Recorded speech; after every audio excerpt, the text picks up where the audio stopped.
and the recording will be stored so you can access it. We do have a question and answer at the end. So feel free, jot your questions in the chat, or at the end you can ask them, whether it's for Jasmine or myself. So thank you. Thanks for taking time to be with us. Mm. Jasmine, thank you for taking Oh, time to be with me. yes, of course. And I would love for you to introduce yourself. Folks don't know you, please. Yeah. So my name is Jasmine. I use they, them pronouns, and I work for Canvas Health Abuse Response and Prevention Services. We do a lot of things over at Canvas Health, but my specific role is in our sexual assault crisis response program. So half the time I'm doing our 24/7 crisis response, going with people to places where they might need to talk about their trauma or go to the hospital with them or go to court with them. And then the other half of the time, I'm actually doing prevention work. So a lot of it is going into high schools and middle schools and teaching kids about consent and healthy relationships. Doing webinars like this where I get to talk about, I love talking about consent. And I think there's a lot of things people maybe have misconceptions about consent, especially in the last couple of years with the Me Too movement and like the global kind of reckoning with what consent is and isn't. So I like to talk about it. So thank you for having me. Yeah, and you named a lot in that. So thank you. Your role is so very important. I think that's what sparked me even reaching out to you and saying, would you be my guest? Is because you hang out with kids and parents are always wondering, how do I really step in and support my Mhm, child? for So sure. I'm going to do a quick intro of me. Some of you might be new, otherwise, just a reminder. Mary Gugesberg, I'm the owner and founder of MKG Parent Coach, where that means I get to help parents bring mindfulness, kindness, and gratitude into every parenting situation. How I do that is I help parents yell less, listen more, so that they have that deep connection. It really is sparking so that your child feels the comfort to be safe, seen, soothed, secure, as we use with Dan Siegel's work, so that they come to you with whatever is on their mind. So, what are we going to talk about today? We are going to talk about understanding consent. What does that word even mean? We're going to have some conversation starters. Both Jasmine and I have some nuggets we're going to share in that. Jasmine's going to share about how do we navigate those tough situations. Ah, there can be some hard situations. We have lots of beautiful resources at the end and question and answer. And then don't let me forget, at the very end, I have another opportunity for you to jump in with me. Are you ready? It's your turn, Jasmine. Fine. Share away. Yeah. Well, I guess Mary, when I think about, I think about consent, I'm thinking of it from my role as a professional that works with sexual assault trauma victim survivors, people that have experienced harm. But when you're thinking about consent, like, what comes straight to your mind about it immediately, I guess? Yeah, for me, it's helping parents learn how to have those conversations around that tie with family values Hmm. and values, principles, whichever word resonates with you. And how are they having that guidance to have those conversations about healthy relationships? Hmm. Hmm. And consent plays very well into that, in my opinion. Hmm. Gotcha. Yeah. Um, so I think that that relationship piece is kind of the most important part of consent when I'm thinking about it, right? Because I know a lot of people think about it as permission or they think about it as like a yes or no question. Mhm. Especially oftentimes when I ask like middle schoolers and high schools what they know about consent, a lot of them think about it in terms of sex specifically. Right. Because there's this idea that consent is a thing that is about sexual relationships, and we only kind of have to think about it when we're asking to touch someone, right? But it's really this overarching idea that people have a right to have a choice about things that are happening to them, and everyone has a right to have a conversation about what they want that to look like. Um, so I always like to go beyond the definition of it's a yes or no, it's a yes and or a no and or what are you gonna be okay with in whatever situation we're talking about. It doesn't have to be just sexual. It can be even like asking to borrow someone's clothes or something, right? Like you would hope that your kids are not just taking their older siblings' stuff. You would hope that they're asking first, but we know that that's not happening every time. So like how do we start to instill these ideas that like, hey, it's okay to ask for things and it's okay to be told no, and we have to be respectful when someone tells us no. Um, yeah. I want to add to that. Of course.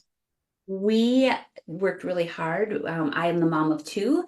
And when my husband would be like wrestling with them and they'd be like, Dad, Dad, no. And he'd keep going. And that was my opportunity to say, hey, this is when we get to teach them what no means. And Hmm. that we do have to respect that we have to honor when they're like, I tapping out, I need to be done. And dad, you have to respect that too. So it was a learning for us also, like how do we want to teach healthy touch and those boundaries. So just bring that up with your how we talk about it. Yeah, for sure. I think a lot of people use the term like safe touch nowadays. Yeah. And that can mean a lot of things, but I think especially for little kids, understanding that sometimes like the way that other people touch you sometimes feels okay. And then sometimes people are going to touch you in a way that doesn't make you feel so good. And it's okay to have that feeling, right? And it's okay to say, hey, I don't like that. And we, like you said, we want to teach kids early on that A, it's okay to have those feelings, and B, that when they speak up, it's going to be respected.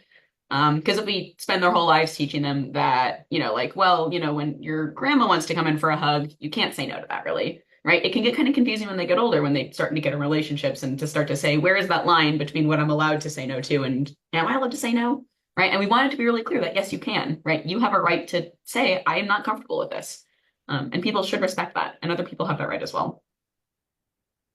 Yeah, so great. Let's go to this. I think you already started talking about it, but let's talk about Always do. how do we understand consent? So let's Yeah, let's roll more with that. for Thanks. sure. Um, So I like to use this diagram. It's from Planned Parenthood. There's a lot of really great resources about, I mean, comprehensive education about bodies and safety and all of relationships and all that stuff. But they've put together this FRIES acronym that's really easy to remember, and it gives us a lot of information that we can kind of dig into about what makes good consent. And I think a lot of people haven't ever put it into words. Like you could say, like when you ask someone, do you want to do this? Yes or no? I'll ask kids sometimes, like, do you want 100% certainty that they want to, or do you want like a 50% certainty? And they always say 100%, right? But then having people articulate, what does 100% consent look like? How can you be really sure that someone's sure of themselves? Um, when we're thinking about this consent FRIES acronym, it's, important to kind of break it down. So the F stands for freely given, and this can mean a lot of things, but it's really just like when someone's agreeing to something, they're agreeing to it without any sort of pressure, right? They're saying yes because they want to. I don't know if any of you guys have ever experienced this, maybe when you were a kid or maybe even now at work or something, where like someone says like, "Oh, can you get this thing done?" And you're like, "No, like I don't want to do this, but like I have to do this thing," right? And I always tell kids it's, when we're talking about homework, when we're talking about school, when we're talking about going to work someday, right? There's some stuff that we got to just do, right? But when it comes to our bodies, when it comes to relationships, there's very few things that we are obligated to do that if we are uncomfortable doing, we have to push through anyway. So when people are saying yes, we want to be looking for those signs that they are excited about it, right? We don't want to pressure people into saying yes. We don't want to ask over and over and over again until they finally just give in because they're annoyed with us, right? Um, and we want people to know that yes should feel comfortable. And to identify those feelings when somebody is asking them or something that makes them uncomfortable, right? And to identify that feeling of, ooh, this feels kind of icky, and to be able to put words to that. Yeah. Um, yeah. Any more you want to talk about with the whole reversible, informed, Oh, of enthusiastic, course, always. specific? Please. Yeah, so that's the F, sorry. Yeah, And then I go through it line by line with please. kids. And then if anyone has any questions, like please jump in. If you're like, I have a scenario that I'm thinking of, like where would this fit in here? Please ask it. Like I'm happy to have those discussions as well. Um, but yeah, so that's the F, right? So it's about consent being freely given, people doing things because they want to, not because they feel like they have to. Um, Consent is also reversible. Cool. I know lots of people in their lives have changed their minds about stuff before. And especially when it comes to relationships, when it comes to, I mean, even borrowing something, like sometimes we lend something to a friend and then we decide we need that thing back, right? It's okay to change our minds about stuff. And there's got to be space in a consent conversation for people to feel like it's okay to change their mind, especially when we start getting into relationships, because something that, you felt really good last week might not feel so good this week, or something that you were really excited to try you might get into starting to try it, and then it's like, actually, this doesn't feel good. This doesn't feel safe, right? And everyone has that right to have that feeling of safety and to want to take a step back and like reevaluate what feels good for them. We got to respect that. So So it sounds like I need to ask frequently. It does, yeah. And that can tie kids up too sometimes is like, do I have to ask every single step of every single way? Mhm. Um, and the answer is kind of yes or no, right? Because like if you're with, especially we're thinking a relationship, if you're dating Mhm. someone for a really long time, like you start to learn each other's patterns and you know what each other likes. But that no is always on the table, right? It doesn't matter how long you've been together with Mhm. someone, how long you've been friends with someone, like the relationship doesn't mean that the no eventually becomes a non-option, right? It's always something that you can say. Thank you. Yeah. How about informed? Yeah. I like to think of informed consent as choice and people feeling like they know what they're getting themselves into. I always tell kids, like, if you have to trick someone into saying yes, like, is that really them giving consent? If you only tell them half of the story and then kind of spring the other half on them as a surprise later, right? Like, is that really full consent? Are you respecting their right to make a decision, or are you kind of scared of their answer? So you're kind of trying to dance around asking the question you really want to ask. Mhm. Sometimes like an analogy of like going to a party sometimes works is really easy to understand. Mhm. Like if you're going to a party and you might want to know like, hey, is there a theme to this party? Do I need to dress up? Who's going to be there? Right? Is there going to be drinks served or do I have to bring something? Right? And you want to know all of that stuff before you go to the party because you don't want to just show up and be kind of confused about what's going on.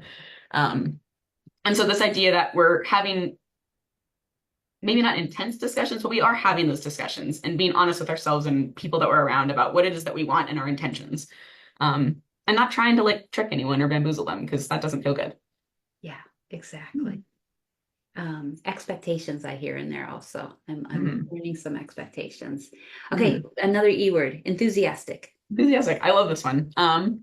This one really gets into when you're asking for consent, paying attention to how the other person is responding. Um, and I always tell students, it's kind of the difference between somebody saying like, "Hey, do you want to do this?" and me going, "Heck yeah, I do," and then me going, "Yeah, sure, I guess that's like fine," right? And it's like I said yes both times, but they're not kind of the same yes, right? And so we want to teach people to look out for those signs that someone's uncomfortable. If someone says yes, but they've got their arms crossed, or they're kind of like not making eye contact, or they are like pushing away from you, right? Like, what does that mean? Where is that coming from? And being curious about how someone's responding to you. It might be that they're uncomfortable. It might be that there's something that happened in their past that they are coming to terms with in that moment, right? They might have gotten triggered by something, but we want to leave space for people to respond any way that people are going to respond to things. How do I accept their response? What do you mean? So you're saying sometimes it might be like, sure, we can do that. But you can tell that they're really like you're reading their body language is like, they're really not ready for this or wanting to do this. So how do we accept that I might be pushing, I might be not following all of the letters of our fries acronym. Yeah. I mean, I think handling rejection is a skill that we learn, right? I know plenty of adults that they're terrified to hear the word no because it feels like a personal affront to them. They're like, oh my God, this person hates me, right? But I think some of those social emotional skills of sometimes like teaching kids that sometimes like people don't want to do stuff and it's not always about you. Sometimes they have their own stuff going on. And building that skill and building that tolerance to hear no can be really, really useful because as they grow up, they're going to hear no all the time, right? And we want to raise people that are respectful when other people say no. Mhm. Because at the end of the day, in my line of work, sexual assault is someone took a choice away from another person, right? And even if that person never said the word no out loud, oftentimes that body language was there. Mhm. And we want to encourage people to be open to the possibility of rejection and take it as an opportunity for, accepting that the person's being vulnerable with you and being grateful for a rejection and, you know, wanting to respect that person's boundaries and wanting to respect and honor their safety. Awesome. Thank you. Beautiful expression. And then specific, the last one. Yeah. I always tie this one into informed consent, where it's about open, honest conversation. Mhm. Um, Being thoughtful about what you want to do with a person. And I know we've been talking a lot about it in terms of relationships, and I'll use another like kind of Mhm. intimacy example. But of course, all these things are applicable to everything out, like any time that a person could have a choice, right? Um, what I always talk to kids about, like when two people say they're going to hook up, that is meaningful, right? That's a word that has meaning. But for one person, that might mean they're kissing. And for another person, that might mean that they're having sexual intercourse. And if those two people never communicate, what does it mean that we're doing this? And they try and just go with the flow, there's a lot of room for wires to get crossed. There's a lot of room for people to be uncomfortable. And there's a lot of room for assumptions to be made. Right. And when we're doing something that involves another person's body, like we don't want to be making assumptions. And so having conversations about how far do we want to go? Or if you're, borrowing an item from someone, like how long do you want me to keep this? Do you want it back at any point? Right. We're going to a movie. What kind of movie is it going to be? What time should I pick you up? Right. Going over things so that everyone knows what they're getting themselves into. Yeah, great life And skills. being honest about it. Yeah, it's all life skills. This isn't something that's applicable to just relationships, but I think a lot of people think about consent in terms of a relationship. And I think that does a disservice to kids to teach them that this is something you only have to think about when you're dating, because we want to build that skill of asking someone how they're doing and being curious about other people's experiences from the get-go, right? Love it. Love it. I'm going to transition because I think there's a lot of myths out there. And I think you bring a really beautiful lens when we talk about the unknowns, like the just assumptions, maybe is a word to use too. So can you tell us some myths that students have shared with you that you've helped debunk? Yeah. Well, I think that I've already kind of touched on it, but that idea that consent is only for sexual relationships, Right. and that's the only time that anyone ever has to have a conversation, is a really big one. Mm-hmm. Oftentimes kids are kind of surprised when I tell them that consent is something that you can use outside of a relationship. They're like, no, this is for sex, right? And I'm like, well, you should be using it during sex, but also there's also lots of other ways in your life where other people might want to have an input on what's going on, right? So being okay with having conversations, being okay with rejection, that kind of thing is really important. I think a lot of kids get into this idea that it's something that you only have to talk about once. And then, of course, we throw it back to that reversible conversation where if that no is always on the table and that option is always there, and boundaries are going to change as you grow up, and sometimes you'll learn things about yourself that you're more comfortable with. And it's okay to have this conversation multiple times. Like even if you've been dating someone for a decade, right? Like you should still be curious about what's going on in their life and what makes them feel safe and comfortable. Let's see. Are there any other, those are kind of the two big ones that I think of about consent specifically, but are there any others that you kind of heard, Mary, that you come to mind when you think of like myths about sex and consent and relationships, all that stuff? Well, I think one that I learned from you actually is the some people do a contract for consent. Can you tell me? I've never heard of that, so Yeah. love to Well, learn. I think the thing is that a lot of kids will ask me, we'll talk about consent and we'll define it, and then they'll say, that sounds really complicated and scary. Like, I don't want to get in trouble. Should I have my partner sign a contract before we have sex? Yeah. Right. And they have this idea that they want to have the conversation once and they want to have like this blanket consent for everything that might happen. Right. And to them, that seems really reasonable because they don't want to get in trouble later. They don't want someone to come back and say to them, well, actually, I didn't want to have sex with you, so now I'm going to report you to the police. And, people are worried about, I think a lot of the cultural context of it, people are really worried about false accusations, even though statistically sexual assault false accusations don't happen anymore than false reports or accusations of other like felony level crimes, right? Like we don't, when someone gets their house burglared, we don't typically think, oh, they're lying about it, right? Sometimes it might be like, oh, it's for the insurance money, but across the board, very few people are like, I don't believe you that your house got robbed, right? But there's this idea that when it comes to bodies and relationships, people are more likely to lie. And so I think people start to think about ways to protect themselves when really, if you're having good, healthy, open communication with a partner, right, there shouldn't be a need for a contract because you should be on the same page. And if you're dating somebody that you're like, I think I need to make this person sign a thing because I'm worried about what they're going to do after, then it's the conversation of, is this someone that I should really be doing intimate things with? Is this a person that I really trust? Right. Yeah.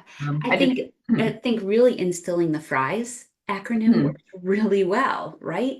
You don't need a contract if you're applying FRIES conversation and you're ongoing, having that not just once, it's ongoing conversation. Hey, did you see the question in the chat? I did, yeah. Can you answer that, guy? So does every state, the question is, does every state have sexual consent at 18? And the answer to that is no. Many states have different laws from each other, actually. I can talk very well about Minnesota's and not very well at all about other states because this is where I work. But in Minnesota, we have something that people might refer to as like a Romeo and Juliet law, but it's really just laws that are about how old can people be to be in a relationship and have it be healthy. And it's really about protecting people that are really young from getting hurt. So in Minnesota, the lowest number that people will say is the age of consent is 14 with a very, very large asterisk, because if the person that they're with is more than 2 years older than them, then all of a sudden we're like, 17 and 14, that doesn't feel super safe. So there's some age limits on it. If someone is under 14, right, they're legally unable to consent to sex. And so 13-year-olds and anyone who's older than them, that's not going to fly, right? Between 14 and 16, it's 2 years. And then when someone turns 16, there's an acceptable age gap of 36 months or 3 years. Okay. And then once someone is 18, then there stops being laws about, where's the age gaps allowed to be, because they're an adult now. So it's really to, again, protect those folks that are in relationships where one of them is 16 and one of them is 17, or one of them is 15 and one of them is 16, but also to protect people from a 25-year-old and the 17-year-old, and kind of that grooming situations that people might think about when they think of people in age relationships with a large age gap. Right. That was a really great question. I hadn't thought Very about good question. that, Yeah. so thank But you. it is different in many states. Sure. Yeah. Okay. Thank you. Great Great question. question. So, Jasmine, before we go to our next slide, I do want Yeah. to talk about how about sexting? Mm. How does someone asking for nudes, how does that play into the FRIES acronym, consent? Here am I wondering. Yeah, of course. And if you were a student asking this question, I would actually go back to our fry slide and I would ask them, I would put it back to them and say, hey, what do you think? Right? Which, when people have this common understanding of consent, they're usually able to start to think about it like, oh, well, if someone's sending me nudes, they want to be doing it because they want to, right? Not because I'm forcing them to do it. But we have some interesting laws in Minnesota specifically about sexting for people that are underage. We don't have to get into those today, but there is some complications with just minors having naked pictures of other minors on their phones, because in Minnesota, we consider that child pornography, right? So it gets really complicated, but on the whole, if sexting is something that can be part of a healthy, intimate partnership, as long as there is consent involved, as long as people are on the same page, as long as nobody's feeling pressure to do it, as long as it's being kept private and those images are not being seen by other people, which of course you can't guarantee once you send something, Right. that person's not going to leak it, or someone might take their phone and steal it off of their phone, right? So we always talk about it with kids as, if people are over 18, as long as it's consensual and safe and private, that is an okay situation. But as soon as it's pressured, as soon as it's being leaked to other people, as soon as those are being used to blackmail someone, that's not okay, right? And we have laws in Minnesota against those things to protect folks from that happening. Thank you. Yeah, that could be a conversation all in its own. Of course, yeah. We could. And for parents of teenagers, of course, they're like, oh my God, my kid's sexting is terrifying, right? And there's tons of space to have that conversation about, like, this is a choice that you can make, but these pictures can't be deleted off of someone else's phone once you send them, right? Right. Is this something that is a safe choice to make? And there's, room for parental controls and like parents knowing exactly what's going on in their phone. And having conversations about what are the house rules? What are the house values about how we handle this in our house? Exactly. Goes back to my foundation when I do parent coaching. That's where we start, is foundational. So I pulled this next one because what do you think is and maybe this ties more now, and then you can tell me we'll wait, the role of consent in preventing violence? Well, I always say, anyone of any age, that sexual assault is a form of violence that is 100% preventable, right? I think every form of violence probably is, but specifically this one, if you're having conversations and you're open and curious about partners, people that you're with, right? You can 100% prevent sexual assault by respecting what they want to do. And that's obviously a little bit more complicated than a yes or no. But as long as we're being open to hearing other people's experiences and we're okay hearing no, then the odds of like accidentally hurting someone go way down, right? Because we're being open, we're being communicative. Things get complicated when there's alcohol involved, of course. Things get complicated when there's substances involved, or there's a power dynamic where maybe one person is someone else's boss, right?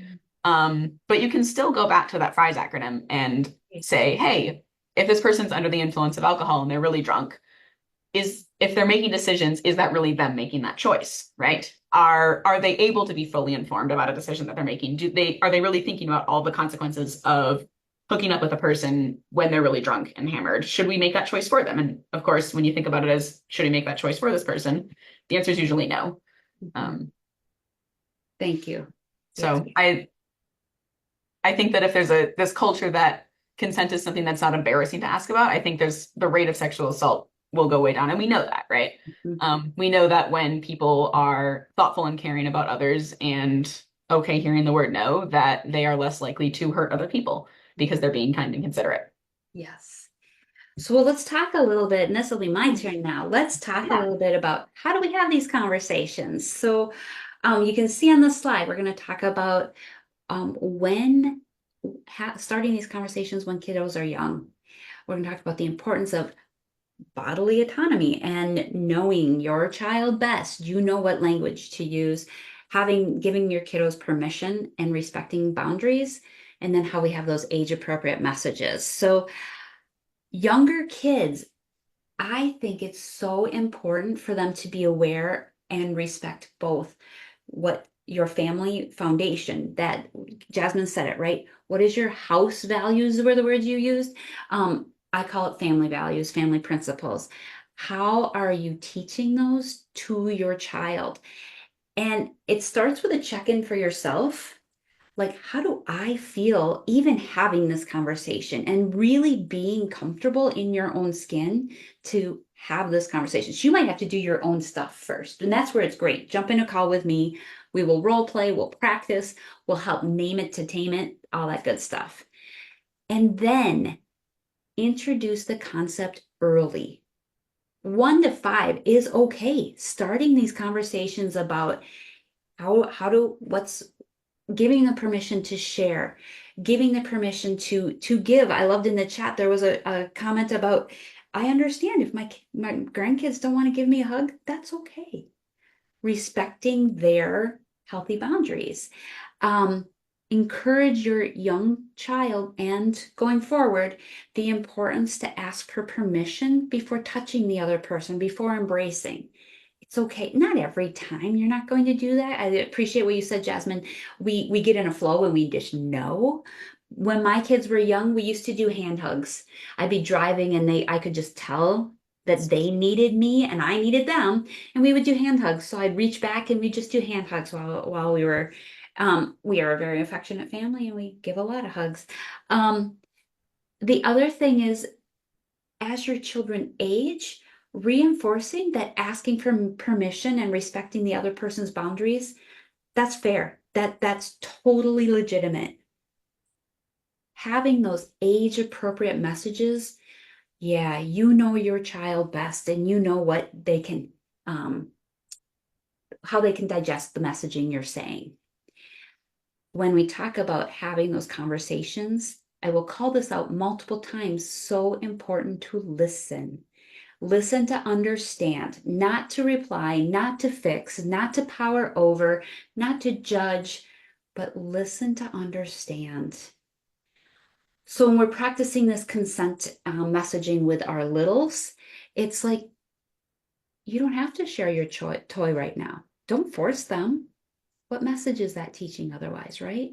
Okay, let's talk about it. When is help them learn the parameters? Like, oh, you don't want to share at this moment. Well, when can your sister use your toy? And it can be understanding, setting those boundaries together.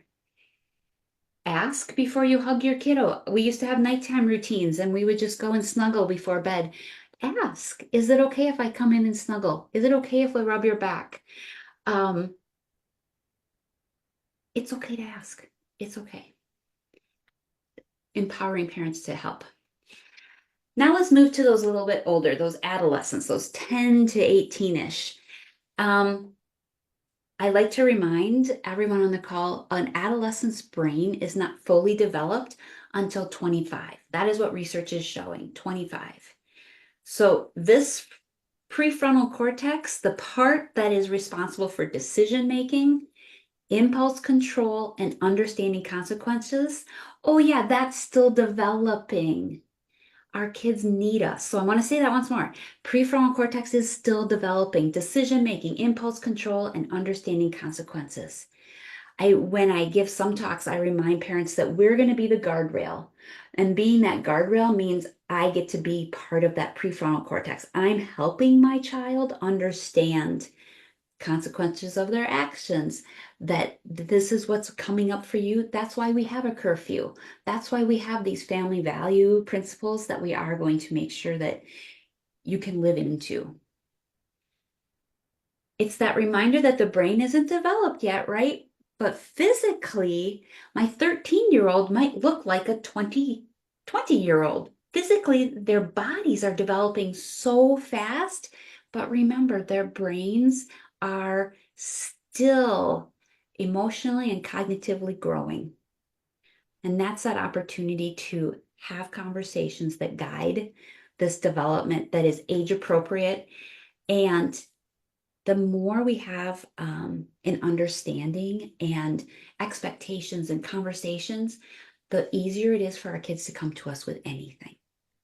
It gives them the opportunity to navigate complex situation, and it gives them the tools to build healthy relationships. So how do we have these conversations? I build my whole program on this word called pause, and it's an acronym.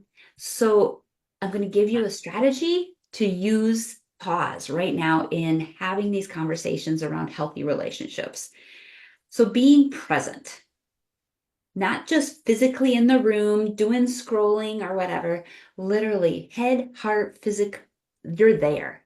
You are putting away all distractions and you are showing your adolescent that you are more important than anything else. You are my center. So a statement might be, hey, let's just chat. What might be coming up for you right now with your friends? Now, this is just a general statement. Use your own words. Like, hey, you told me the other day that your best friend and her sports team, this is what's happening, or her extracurricular. What's going on? How are things? And you're listening so attentively and you're feeling it. So next is the A, attentive, and that's being attentive to all emotions. What's stirring in you? Name those emotions that are coming up in you and then really listen. Listen to, gosh, my daughter just shared something with me and my stomach is so tight right now. My jaw is really tight. My neck is. Why are those emotions? What's stirring in you so that you can come alongside and help your child name? So when your young person is telling you whatever situation, you're like, hey, I hear what you're saying, and it sounds like you're uncomfortable with what your friend went through. Let's talk about it. Can you tell me more? Again, you're going to use the language that resonates with you and your child, but I give you some conversation starters. Understand. So the first P is presence, A is attentive. Understand. And understand is that listening to understand. We already talked just a nugget about this. Show up with that lens of curiosity. Judgment free. I'm not going to fix it. I'm just going to show up and listen. So one person uses the phrase, I'm going to just be like a detective. I'm just going to come in with a lens of wonder.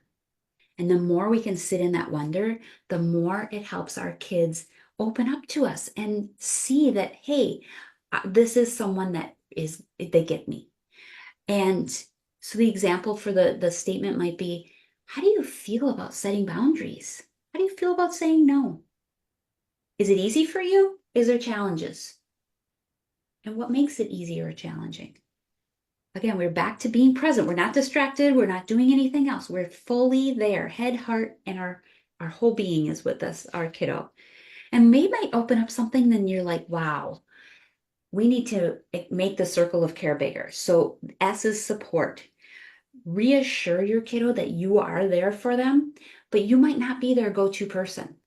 And that's okay. That's why we have folks like Jasmine in the room. I mean, we have folks that are there to support our kiddos. And I love that encouraging parents to make that circle of care bigger. Research shows all kids need 5 caring adults as they're maturing themselves. So parents, that's our job to help put those 5 caring people in their circle, right?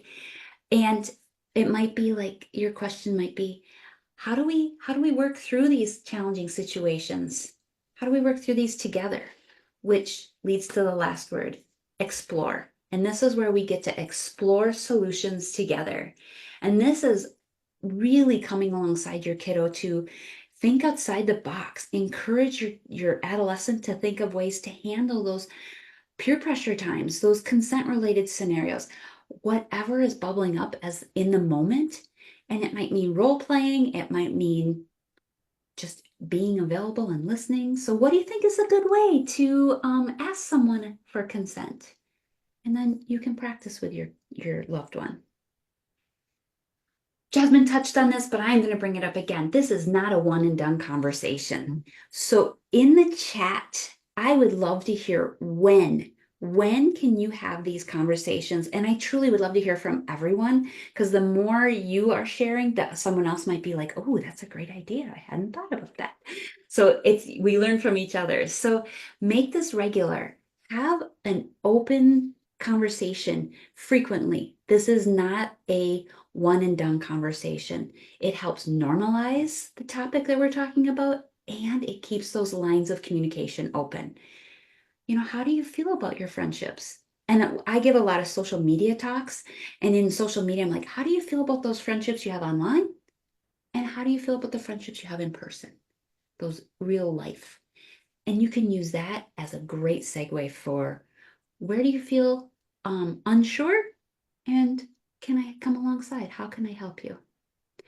Use current events. Oh my gosh. Jasmine, you mentioned the Me Too generation, the Me Too time. I mean, what a beautiful opportunity to have conversations of teaching our kids about themselves and their using the FRIES acronym. I mean, whatever is bubbling up, what resonates with you. That's a better way to say it. What resonates with you, and how can I have this conversation with those in my own circle, right?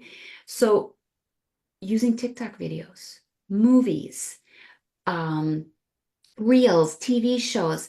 And what if you're just sitting watching a movie and you're like, that is a great message to share? You could pause the movie, you know your kiddo best, and they might be like, what are you doing? Why are you stopping the show at this point? And you can go, oh, we're going to come back to that. Just remember that. And you could stop and talk about it right then, or you could revisit it. If you're like me, you need reminders because you'd be like, oh, 2 weeks later, oh, I never talked to my child about that. So, however it works for you to remember, I encourage. Resources. Jasmine and I have a whole slide we're going to share at the end here with resources. But it could be an article you read. It could be just a conversation. You're like, oh, there's this, what's new? And you can share the article. Let's read the article together. Let's read a book together. Let's talk about how to have those healthy relationships. And again, the more we talk about it, the more normalized it becomes. So it's not like this, wow, that came out of left field. Where is mom coming from today? Or what parent person did she listen to today that I have to like learn from? Um, and then encourage your kiddo to be the leader maybe in their friend circle. And are you having these conversations? How do we want to show up with our friends? How do we want to treat our friends? What does a healthy relationship mean? Peer pressure, there's positive peer pressure and there's scary peer pressure. And how are we walking through those peer pressure? So, okay, I haven't seen in the chat, so I'm going to remind, please in the chat, jot when can you have these conversations? I will tell you when it used to be great for me is anytime I have my kiddos in the car. And it usually was one-on-one. It wasn't having them together. I have a son and a daughter. So it would be, they're doing their driver's training and we could have those conversations. Yes, thank you. I was going to say the car. But I would say my next slide, I would love for you to either screenshot or when I send the recording, I'm going to read them to you too. But you take your kid out for ice cream and you go for a walk while you're eating your Dairy Queen. And you're like, hey, how do you feel when someone respects your boundaries? And just show up, practice the pause, no devices, you're attentive to what's stirring in you. so that they can help name what's stirring in them. You're listening to understand, do we need, I'm showing my support for you right now, and then we can explore together. So, can you think of a time when you had to say no to someone? How did you handle it? What would you do if a friend asked you to do something you're not comfortable with? Talk about a great launch for having a conversation. How do you step into someone, I mean, someone wants to take someone else's material item and you know it's not right.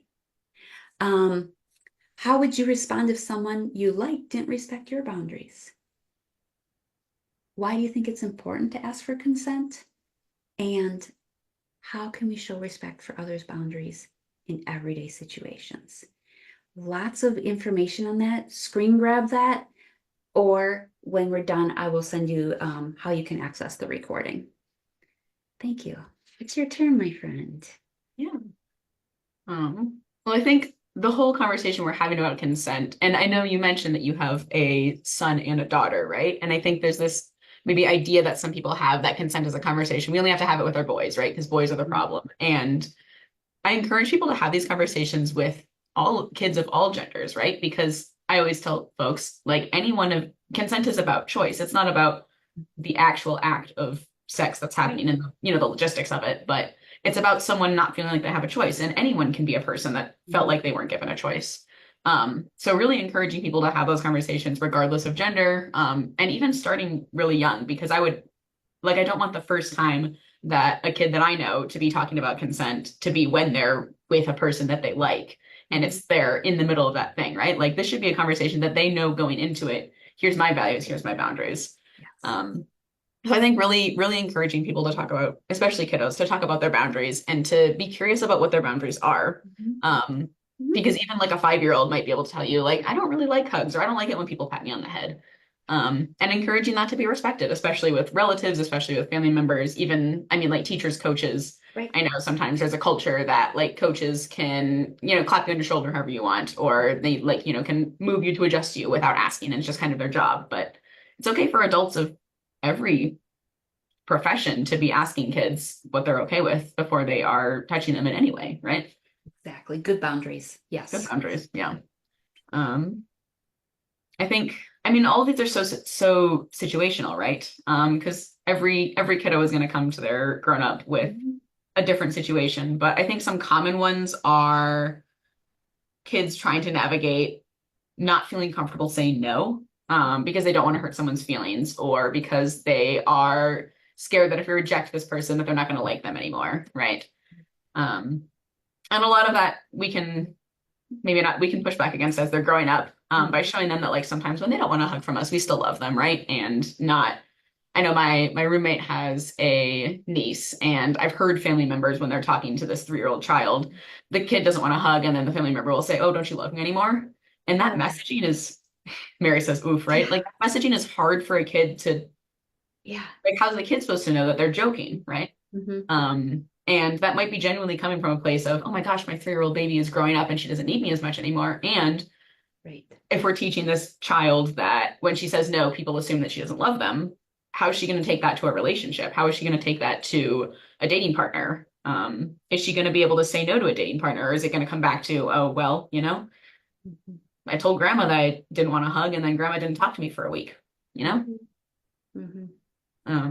So encouraging people, parenting is really hard. It's so easy, and it's so easy to make mistakes, especially because I know like a lot of us were raised with this idea that like consent is something you don't have to ask for. It's awkward to ask for consent. I'm sure all of us have an experience with an older relative that we didn't really want to give a kiss to, but like mom and dad said you had to, Exactly. And it's really easy to just keep doing that because that's all you know. But that's why I do what I do, right? Like I want people to start to think about, maybe this thing that I grew up doing isn't maybe the best way that it's supposed to be. But I want to validate, like it's so easy to just so quickly, like especially your kid tells you no and you're like, my baby doesn't like, why don't you want to hug anymore? You're so cute and small and there's time is so precious. It's hard. It's hard. Parenting is hard. It is not easy. You're going to make mistakes, and apologizing, And when asking for a do-over. I teach parents, ask for a do-over. Hey, I don't have this all figured out. And this is life, and life does this, and I might need to, let me try that again. I respect you and I really want to make sure that I'm doing my best for you. Mhm. Yeah, 100%. Um, Super helpful info. yeah. I am going to keep the recording on, but I have three more slides. This one, it's your turn. What are some questions? What's been your greatest takeaway? How will you use this info? Whatever of my questions I just threw at you. So do questions for myself or Jasmine, and what's the takeaway you have, or how will you use this? Kind of the same question in the same there. You can unmute or drop in the chat. And while you're doing that, I am just going to show this slide because I think this one, Jasmine, maybe we need to walk through if there aren't questions. We could walk through what each of these are because I think I got most of these from you. 100%. So this is some of the stuff that I share with folks just in general. People that have written about consent and relationships, people that have put together workbooks about consent and relationships. That first one is the Healthy Relationships Activity Book and the accompanying parent and guardian guide. It's put out by the Minnesota Coalition Against Sexual Assault, which is kind of the statewide organization that oversees and supports all advocacy agencies. And they've put together this booklet and it's very robust, and Mary has a copy of it now. Yes. That's conversation starters, topics, guidebooks, Mm-hmm. activities, like things that you and your young person can do together to start thinking about what are my boundaries, right? Like as they're growing up, what are things they're comfortable with? What does it mean to ask for consent? What does consent look like in our household?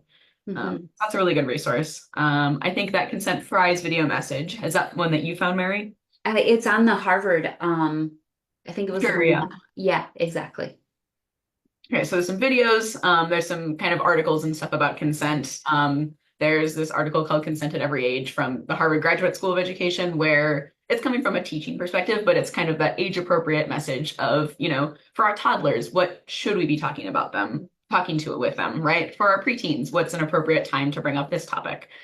Especially because people like guidance, right? Before you leave that one also has video messages that you could share with your young person. And I love the books. It had great book recommendations so that you could have say you have an adolescent, we're going to do a book club. You still have one more month before school starts. Let's do a book club. We're going to read this book together. And I think it's a fabulous resource. Yeah. Can you talk about the next one? Scarleteen, yeah. So Scarleteen is a website that it's like someone's answer to the cosmopolitan era of tips that maybe some of us have read when we were teenagers, right? Of the like, how do you get a man? How do you keep a man, right? Like, what does your man kind of want? And it's an answer to that pushes back with a lot more nuance and a lot more compassion to answer questions that people have about like really serious, nuanced questions about sex and relationships and sex ed and sexual health and things about our bodies, right? Yes. But it's written for teenagers. It's written by adults that do work like I do. But it's written for teenagers. But I think it's a really great resource to see what the messaging is that's age appropriate.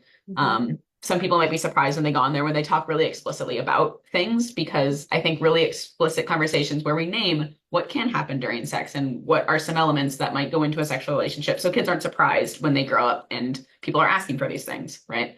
But it names things very directly. And there's a blog part of it that people that can honestly ask questions on. I think it's a really interesting space to see what kids are curious about right now, right? Even if your child is not posting on it, like they might be thinking some of the same things that these strangers online are thinking. And it's a good place to get information from.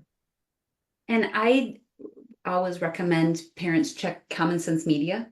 Like, what does Common Sense Media, how are they rating this site? And they wrote back when I did my research, they were like, this is a great site for kids 13 and up. So I just want to remind parents of that one as well, 13 and up. Then I have myself, my business. I am a resource for all. Jasmine, what's the next one? The next Excellent. one. Less. Yeah. So we provide services. We're happy to have these conversations one-on-one with folks. If there's a specific situation you're curious about, or if maybe this conversation has brought up stuff for you that you're like, I kind of need to unpack something, right? We're here for all of those situations where people are like, I need to talk about this. Yeah. We've got our crisis line on there. That link goes to our kind of Canvas Health webpage that talks a little bit about what our services are, and you can learn a little bit about me and my colleagues as well. Awesome.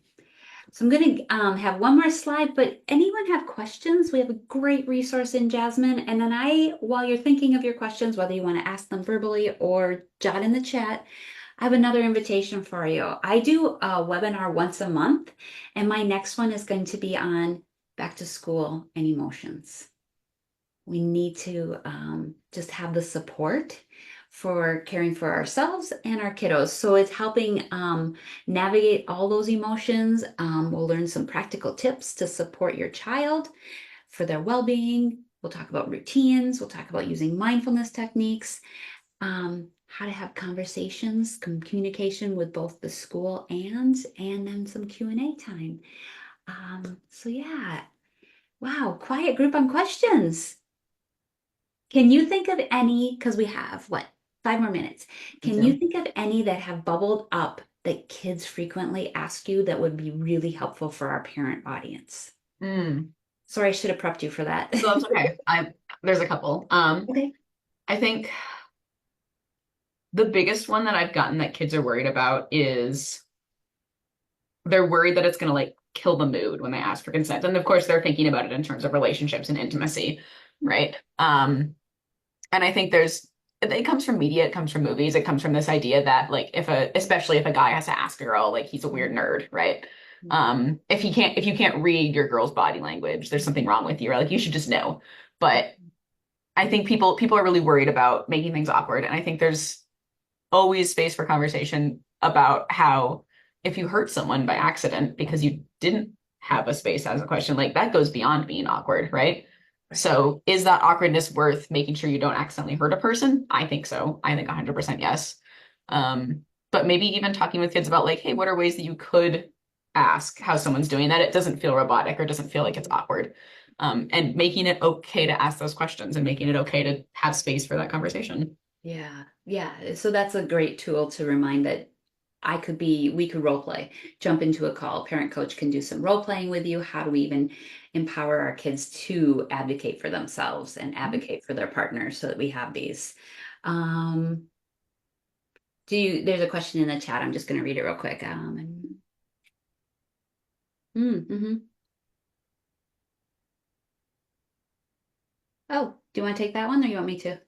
I think you might, as the parenting expert, might be a little bit more equipped. Yeah, so the question is wondering about a kiddo who has ADHD and self-esteem confidence issue, also has a hard time understanding and following some of the bigger topics in conversations. I wish I knew how to make these conversations easier and more understandable for him. Thank you for the question. I think it's a great question. Relatable question because people are wondering, how do I show up and support my kiddo? And I will empower you for you're here, you're building your toolkit. So thank you for that. It is sitting with how your kiddo is going to hear the message. Again, you're the expert on your child. And once we sit with our kiddo and we just are live into our intuition, I would say using books. Books are great. Make a trip to the library. Check out the resource on here, the age appropriate one for the Harvard Graduate School. That's a great tool. There are some great books to help launch this conversation. Um, your mom, I guarantee you have situations that you're not thinking of at this moment. Be like, yeah, when your sister took your toy, and how did that make you feel? Or if you go to daycare or your cousin, or I tell you to put away your toys, how's that make you feel? And you're starting with naming those emotions so that they can have a better understanding of what's stirring in them to then be like, oh, now they're learning empathy.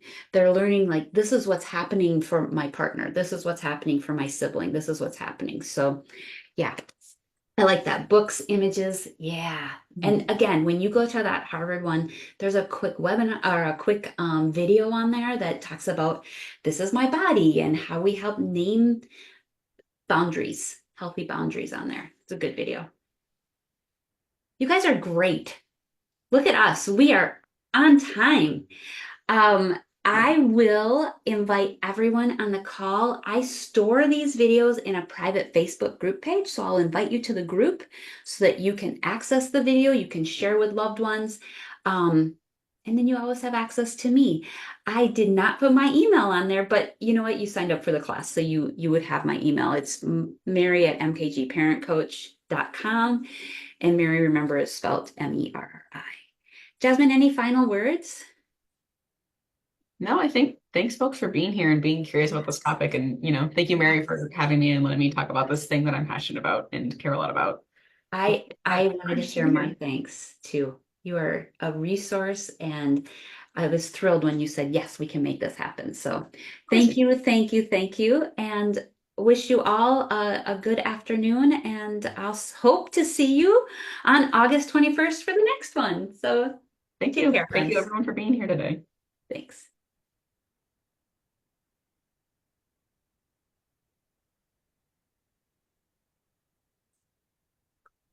Okay, all the people are gone.